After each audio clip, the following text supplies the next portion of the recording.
Hi everyone, and welcome to Horror Spectator. If you're new here, consider subscribing. We dive deep into the darkest, most chilling real-life horror stories out there. And if you're a returning viewer, I'm so glad to have you back, friend. In this video, we're exploring two stories of people who were inside their homes in the Appalachian Mountains and went through moments that, in my opinion, are truly terrifying. Stories that take place inside the home, where peace and comfort are suddenly shattered, are some of my favorites, because they're the ones that scare me the most. I hope you feel the same. I also want to say that I'm working on something new for the channel, and I'll try to share more about it as early as next week. Stay tuned for that. Now, dim the lights, get comfortable, and let's head back into the mountains. And remember, viewer discretion is advised.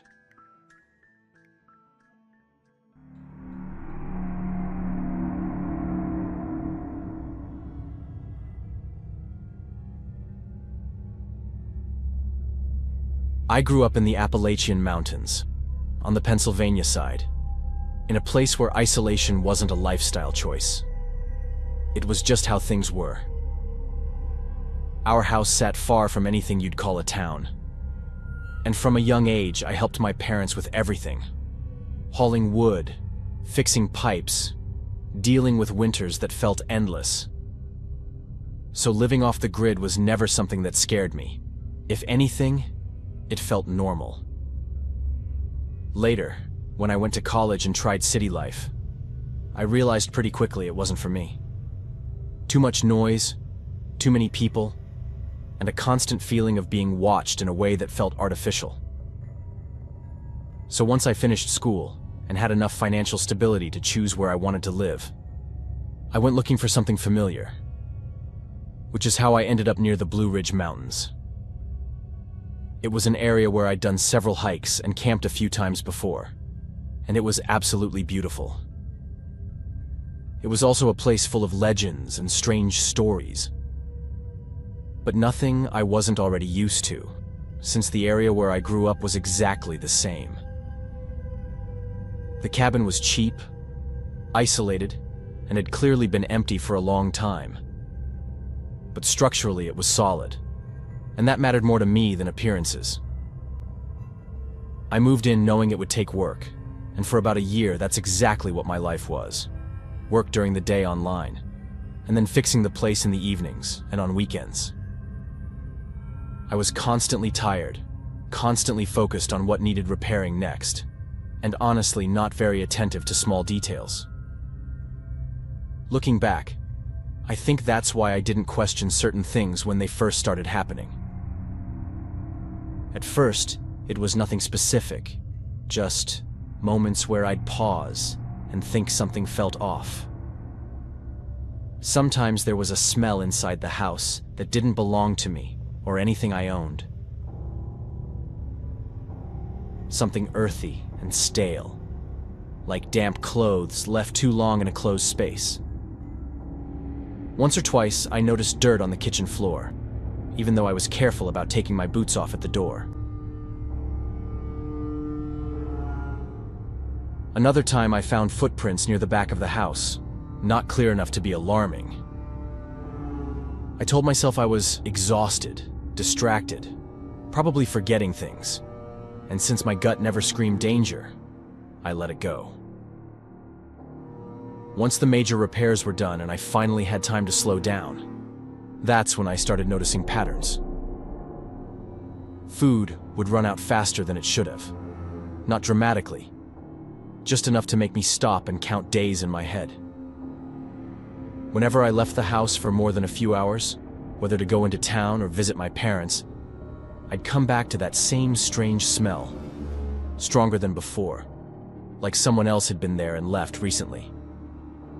The house still felt quiet though, and that almost made it worse, because nothing was obviously wrong. I actually started to doubt whether that was just the smell of the house itself, something I only noticed after being away for long periods of time. I'll admit that because of that, I began doing deep cleaning sessions.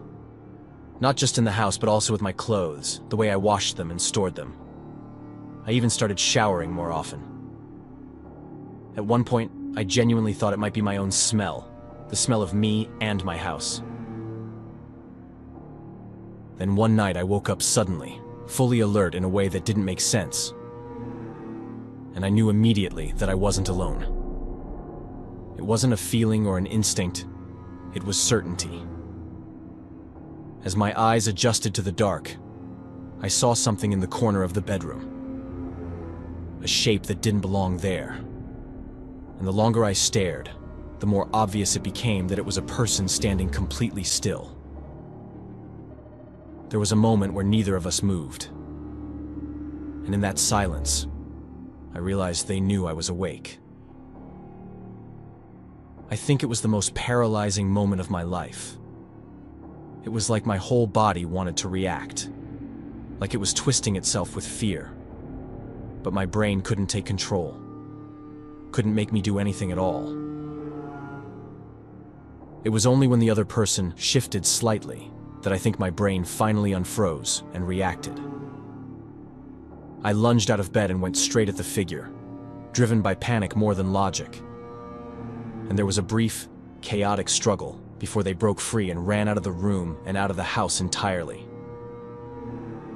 I stood there shaking, listening to footsteps fade into the woods. And that's when it hit me. That same smell, strong and unmistakable. The exact one I'd been noticing for months. In that moment, everything clicked into place, and I understood that this hadn't been a single intrusion. It had been happening for a long time. I tore the house apart after that, checking every corner.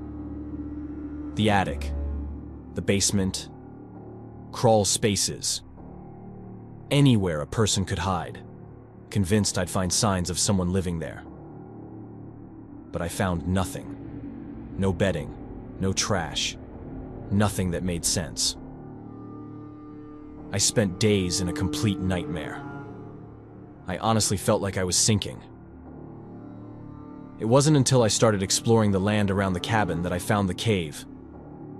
Hidden by brush and close enough to the house that it made my stomach drop. It looked abandoned, but inside there were clear signs that someone had been using it recently. I had never noticed that cave before, but I had also never been specifically looking for it. The entrance was partially hidden by another rock formation, and I think that gave it the perfect kind of cover. You would only see it if you were actively searching for something. Even so, it wasn't the cave that really scared me.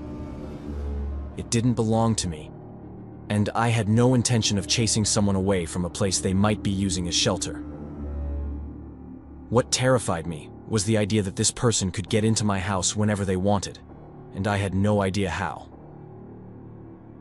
I even thought about waiting there for them, but after several nights keeping watch near the entrance, no one ever showed up. The days kept feeling like a nightmare, and I kept doing more and more intense searches around the house. Then one day, I came across a YouTube video about false walls, structures that look like solid walls, but are actually doors. That had to be it. But how? And why? I kept searching, almost frantically. Eventually, I noticed a section of the basement wall that had been sealed off. Not professionally, just enough to look permanent at a glance. And when I opened it, I realized it connected directly toward the cave system. Whoever had been watching me, whoever had been inside my home, hadn't broken in. They'd been coming and going unseen the entire time. Once again, it was a mix of terror and relief. The thought that I had spent so many nights with someone watching me was horrifying. At the same time, it was a huge relief to think that I had finally figured it out, that it wasn't going to happen again. But then another problem came up. Why was the cave connected to the house in the first place? And why had the previous owner never mentioned it? Did he not know either? I tried to contact him, but I never managed to get a response. I sealed that wall properly, reinforced everything I could, replaced locks, reinforced doors and windows. And for the past 6 months, nothing else has happened. No smells, no missing food, no sounds in the night. On paper, everything is fine, but the feeling never came back. The sense that this was my home, that I was safe here, disappeared completely. Now, every quiet night feels heavy, and every corner feels like it remembers something I'd rather forget. I can't shake the idea that the house is part of the cave. A lot of nights I have nightmares where I'm trapped inside it with no way out, and someone is watching me even though I can't see them. I know they're there. I can feel it, but I never actually see them. I wake up soaked in sweat, still scared that I'm not alone in the house, even though rationally I know that I am. I'm seriously thinking about selling the place and starting over somewhere else. Because once you realize someone shared your space without you knowing, once you accept that you were watched while you slept, that place never really feels like yours again. The problem is, I would never do to someone else what they potentially did to me. I'm gonna have to be honest about what happened and show that the house is connected to the cave. I know I could probably still sell it, but it would be for almost nothing. So far, I've been trying to hold on for as long as I can, but eventually my body is going to give in to the sleepless nights and fear, and I'm going to have to make a serious decision about the house.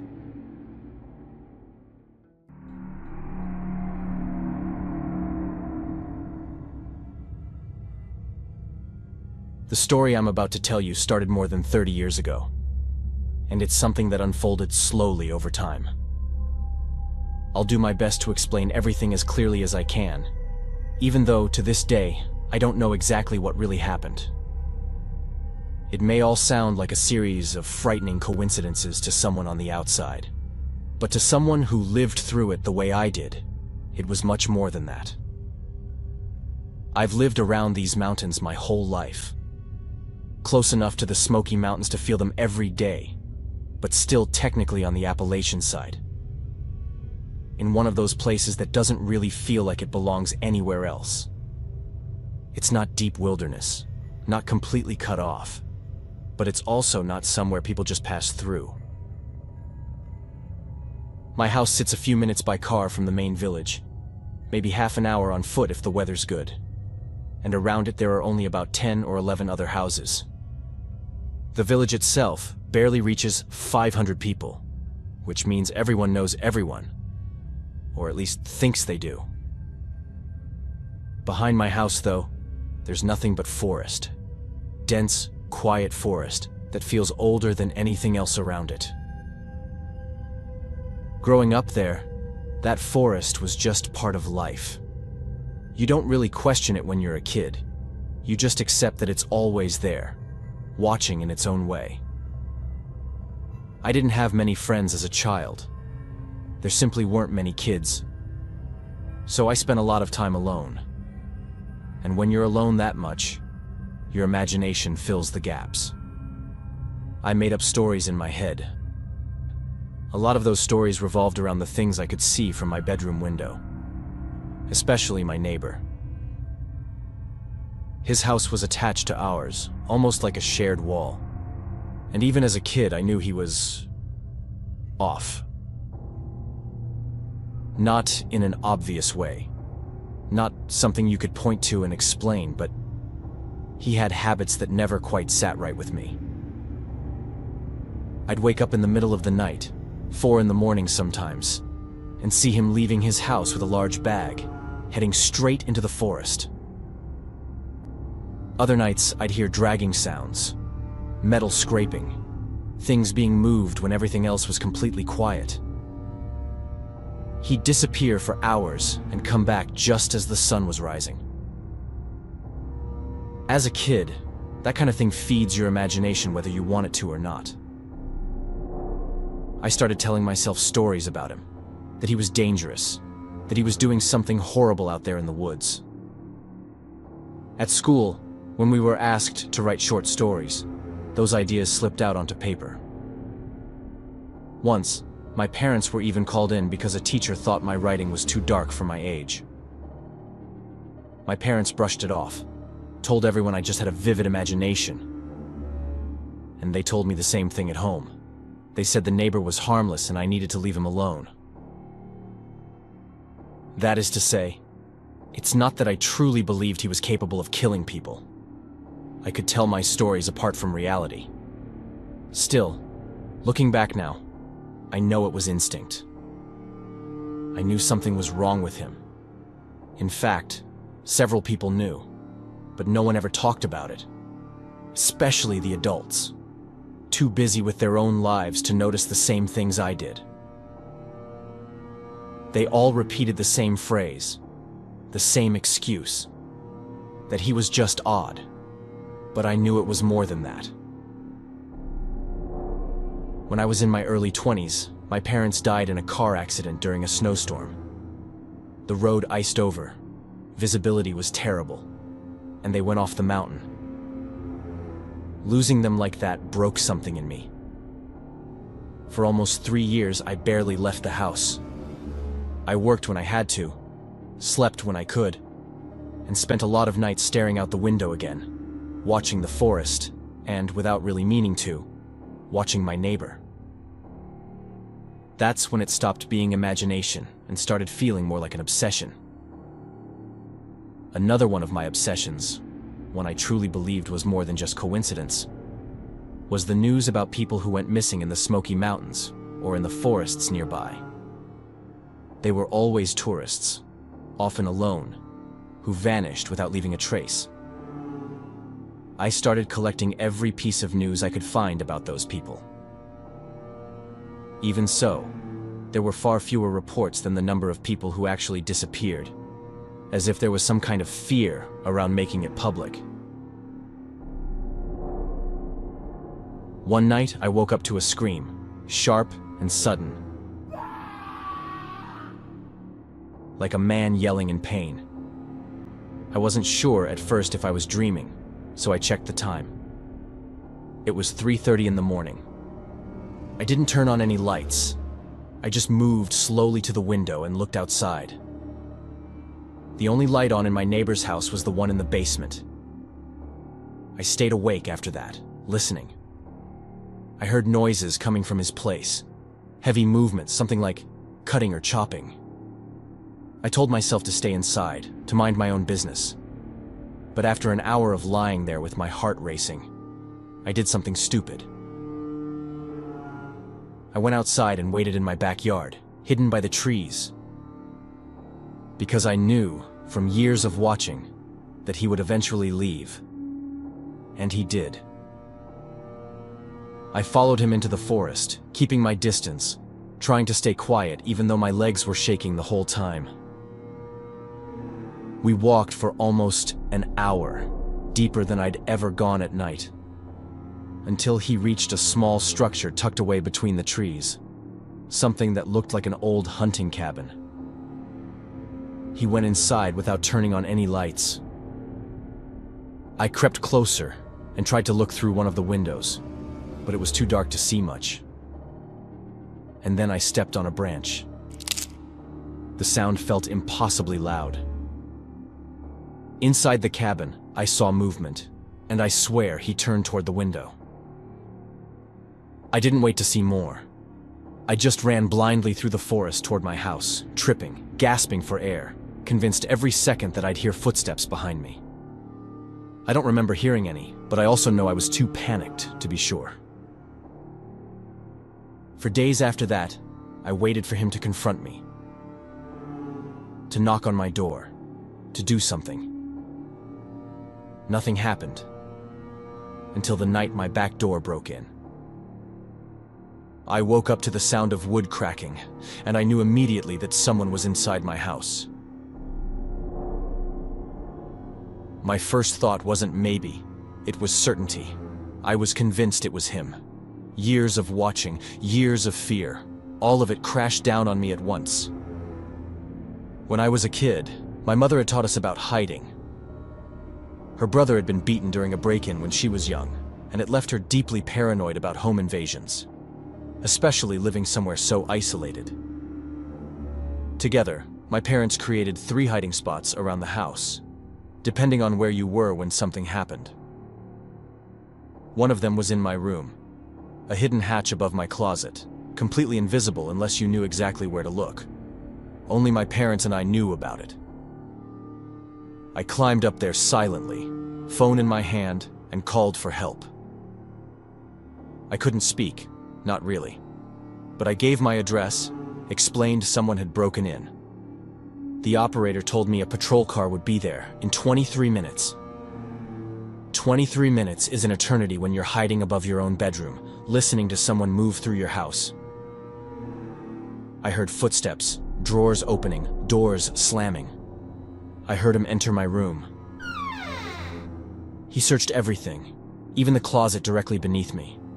I covered my mouth with my hand because my breathing was so loud I was sure he could hear it. Whoever it was moved frantically, like they were angry, frustrated, like they knew I was there but couldn't find me. Then, just before the police arrived, he left. The house was destroyed. Things thrown everywhere. Clear signs someone had been looking for something. Or someone. I told the police everything about my neighbor, about the cabin, about his habits. They investigated, but they found nothing. No evidence, no reason to suspect him. To them, he was just a man with strange routines. I knew better, or at least I believed I did. I also knew that the time between me following him and the break-in was enough for him to clean up anything that might have existed. Whether that was true or not, I'll never know. I couldn't stay there anymore. I called my cousin, explained everything, and that same morning I left with only the essentials. I moved away and never really came back. Over the years, I returned twice, always with him, never alone. I'm telling this story now because 2 weeks ago, I went back again to deal with paperwork. While I was there, another neighbor told me the man next door had died, found alone in his house, in his 70s. Now, I don't know what to think. Part of me believes I was right all along. Another part wonders if I let my childhood fears grow into something they never should have been. I don't know if that break-in was connected to him at all, or if it was just a coincidence that destroyed my sense of safety forever. What I do know is that I've never felt truly safe in a house since. No matter where I live, I still create hiding spots. I still listen too closely at night. And even now, with him gone, I don't know if I'll ever feel ready to go back and call that place home again.